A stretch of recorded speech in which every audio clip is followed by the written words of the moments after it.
കഴിക്കുന്ന ഭക്ഷണം ദഹിക്കാൻ സഹായിക്കുന്നത് പിത്തരസമാണ്. കരൾ ഉൽപ്പാദിപ്പിക്കുന്ന പിത്തരസം സംഭരിക്കാൻ സഹായിക്കുന്ന അവയവമാണ് പിത്താശയം. വൃക്കയിലും മറ്റും കല്ലുകൾ കാണുന്നത് പോലെ ചിലരിൽ പിത്താശയത്തിലും കല്ലുകൾ കണ്ടുവരാറുണ്ട്. ഇന്ന് നമ്മൾ സംസാരിക്കുന്നത് പിത്താശയ കല്ലുകളെ കുറിച്ചും അവയുടെ പരിഹാര മാർഗങ്ങളെ കുറിച്ചുമാണ്. ഈ വിഷയത്തെക്കുറിച്ച് സംസാരിക്കാൻ doctor Govind K Purushothaman, surgical gastroenterologist, Palana institute of medical sciences നമ്മോടൊപ്പം ചേരുന്നു.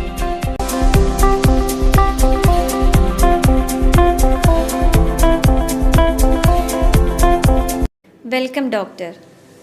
പിത്താശയത്തിൽ കല്ലുകൾ ഉണ്ടാകാനുള്ള കാരണങ്ങൾ എന്തൊക്കെയാണ്? പിത്താശയ കല്ലുകളെ പ്രധാനമായും 3 തരമായി തരംതിരിക്കാം. ഒന്ന് കൊളസ്ട്രോൾ സ്റ്റോൺസ്, ഒന്ന് പിഗ്മെൻറ്റ് സ്റ്റോൺസ്, ഒന്ന് മിക്സ്ഡ് സ്റ്റോൺസ്.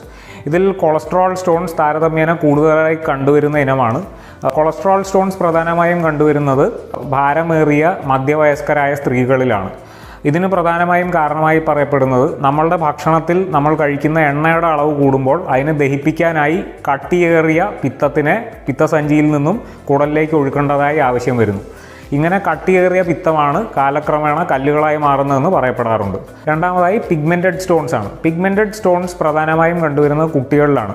ഇതിന് കാരണമായി പറയപ്പെടുന്നത് നമ്മളുടെ റെഡ് ബ്ലഡ് സെൽസ് അഥവാ ചുവന്ന രക്തകോശങ്ങളുടെ എന്തെങ്കിലും ഒരു ഡിഫക്റ്റ് മൂലം അവ നശിക്കേണ്ട സമയത്തിന് മുൻപേ തന്നെ നശിക്കുകയും അങ്ങനെ അവയിലുള്ള ഹിമോഗ്ലോബിൻ എന്നൊരു പിഗ്മെൻറ്റ് റിലീസ് ചെയ്യപ്പെടുകയും അതിൻ്റെ ഭാഗമായ മറ്റ് ചില കെമിക്കലുകൾ അടിഞ്ഞുകൂടി ഇങ്ങനെയാണ് ആ കല്ലുകൾ ഉണ്ടാകുന്നത് എന്നാണ് പറയപ്പെടുന്നത്.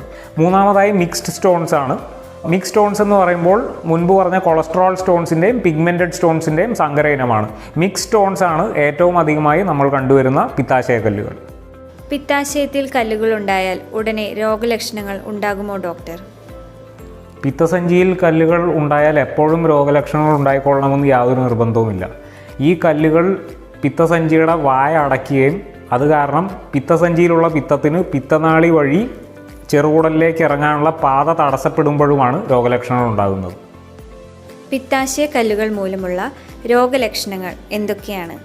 ആദ്യമൊക്കെ നമ്മൾ എണ്ണമയമുള്ള ഭക്ഷണം കഴിച്ചു കഴിയുമ്പോൾ ചിലർ പറയുന്നത് വയറിൽ ഒട്ടാകെ അനുഭവപ്പെടുന്ന ഒരു അസ്വസ്ഥതയെക്കുറിച്ചാണ്.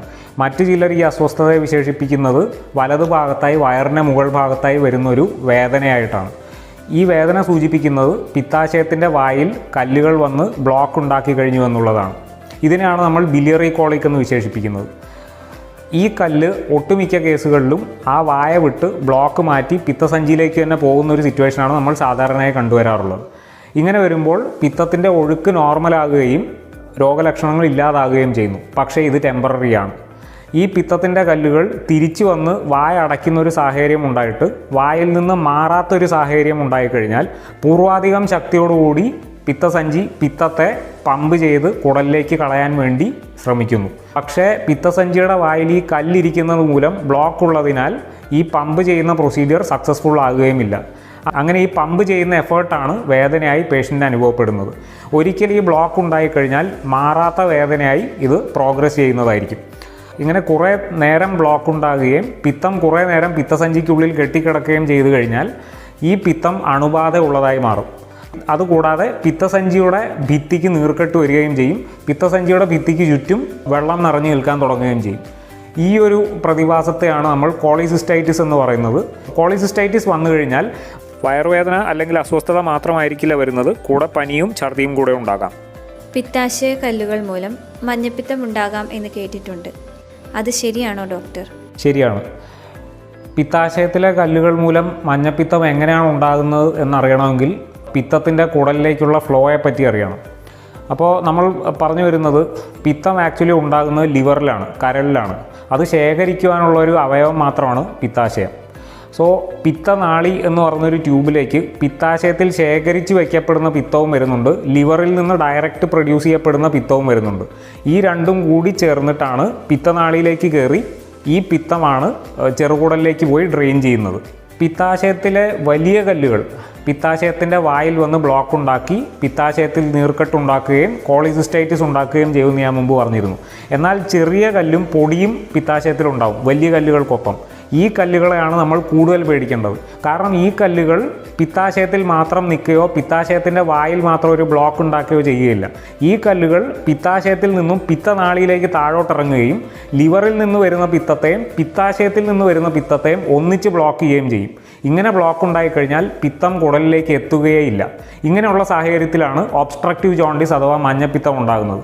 ഇങ്ങനെയുള്ള സാഹചര്യത്തിൽ ഒബ്സ്ട്രക്റ്റീവ് ജോണ്ടിസ് മാത്രമല്ല, ഈ നിൽക്കുന്ന കെട്ടിക്കിടക്കുന്ന, അതായത് പിത്താശയത്തിൽ നിന്ന് വരാനുള്ള പിത്തവും ലിവറിൽ നിന്ന് വരുന്ന പിത്തവും പിത്തനാളിയിൽ കെട്ടിക്കിടന്നിട്ട് അവിടെയും അണുബാധ ഉണ്ടായി മഞ്ഞപ്പിത്തത്തിനോടൊപ്പം പേഷ്യൻറ്റിൻ്റെ ടെമ്പറേച്ചർ കൂടുന്നു, ഫീവർ വരുന്നു, അതുകൂടാതെ BP കുറയുന്നു, കിഡ്നി ഫങ്ഷൻസ് ഓൾട്ടർ ആവുന്നു. ഇങ്ങനെയുള്ളൊരു കണ്ടീഷനാണ് നമ്മൾ കൊളാഞ്ചൈറ്റിസ് എന്ന് പറയുന്നത്. ഇത് ജീവഹാനി പോലും ഉണ്ടാക്കാൻ സാധ്യതയുള്ളൊരു കണ്ടീഷനാണ്. ഇതിനെ വളരെ ഗുരുതരമായി കണക്കാക്കേണ്ടതാണ്. കാരണം ഇത് മിക്കവാറും ICU അഡ്മിഷനിലും മറ്റും ചെന്നാണ് അവസാനിക്കാറുള്ളത്.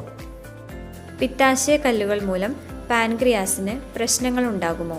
ഞാൻ മുമ്പ് പറഞ്ഞതുപോലെ പിത്തസഞ്ചിയിൽ നിന്നും പിത്തനാളി വഴി താഴേക്ക് ചെറുകുടലിലേക്ക് ഇറങ്ങുന്ന ഒരു കല്ല് ബ്ലോക്ക് ചെയ്യുന്നത് ഒരുപക്ഷെ പിത്തനാളിയെയും പിത്തത്തിൻ്റെ ഒഴുക്കിനെയും മാത്രമായിരിക്കില്ല. അവിടെ തന്നെ ഡ്രെയിൻ ചെയ്യുന്ന പാൻക്രിയാറ്റിക് ഡക്റ്റ് എന്ന് പറയുന്ന ട്യൂബിൽ നിന്നും ഒഴുകി വരുന്ന പാൻക്രിയാറ്റിക് ജ്യൂസിൻ്റെ ഒഴുക്കിനെയും കൂടിയായിരിക്കും. ഇങ്ങനെ വരുമ്പോൾ നമ്മൾ മനസ്സിലാക്കേണ്ടത് പാൻക്രിയാറ്റിക് ജ്യൂസിൻ്റെ ഫംഗ്ഷൻ എന്താണെന്നുള്ളതാണ്. ഈ പാൻക്രിയാസിൻ്റെ ജ്യൂസിൻ്റെ മെയിൻ ഫംഗ്ഷൻ എന്ന് പറഞ്ഞത് പ്രോട്ടീനെ ദഹിപ്പിക്കലാണ്. അത്രയും വീര്യമുള്ളതാണ് പാൻക്രിയാസിൻ്റെ ജ്യൂസ്. പിത്തനാളിയിൽ നിന്ന് ഇറങ്ങുന്ന ഈ കല്ല് പിത്തനാളിയുടെയും പാൻക്രിയാസിൻ്റെയും ജ്യൂസിനുള്ള ഒഴുക്കിന് തടസ്സമാവുകയാണെങ്കിൽ ഈ ജ്യൂസ് പാൻക്രിയാസിനകത്ത് തന്നെ കെട്ടിക്കിടക്കാൻ ഇടയാകുകയും പാൻക്രിയാസിൻ്റെ ജ്യൂസ് തന്നെ പാൻക്രിയാസിനെ നശിപ്പിച്ച് കളയുന്ന ഒരു പ്രതിഭാസം നടക്കുകയും ചെയ്യും. ഇതിനാണ് നമ്മൾ ബിലിയറി പാൻക്രിയറ്റൈറ്റിസ് എന്ന് പറയുന്നത്. ഈ പാൻക്രിയറ്റൈറ്റിസ് എന്ന് പറയുന്ന പ്രതിഭാസവും ഒരുപാട് ഗുരുതരമായ ഒന്നാണ്. ഇതും ജീവഹാനിക്ക് വരെ സാധ്യതയുള്ള പ്രശ്നങ്ങളിലൊന്നാണ്. പിത്താശയ കല്ലുകൾ, രോഗവും പരിഹാരവും എന്ന വിഷയത്തെ ആസ്പദമാക്കിയുള്ള ചർച്ചയാണ് നാം കണ്ടത്. പിത്താശയ കല്ലുകൾക്കുള്ള ടെസ്റ്റുകൾ, ചികിത്സാ രീതികൾ, ശസ്ത്രക്രിയാ രീതികൾ എന്നിവയെല്ലാം ശേഷം ഭാഗത്തിൽ തുടരുന്നതാണ്.